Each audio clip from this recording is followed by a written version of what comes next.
Hi guys, Mommy Love is back. Life advice naman po tayo. Ayan.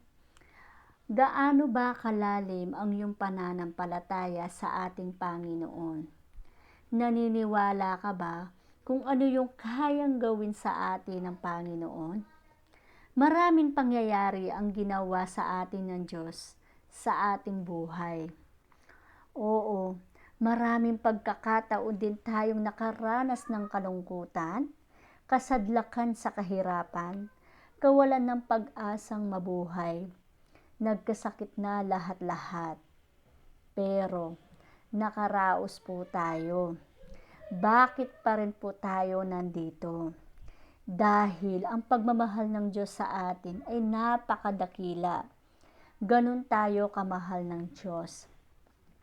Ang pananampalataya ang siyang magpapagaling sa lahat ng uri ng ating mararanasan.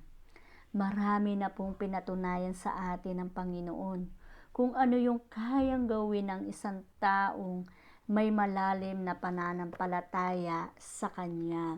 Ayan, kayo guys, gaano ba kalalim ang iyong pananampalataya sa ating Panginoon?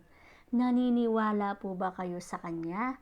Ayan, maraming salamat po sa panonood. Mahal ko po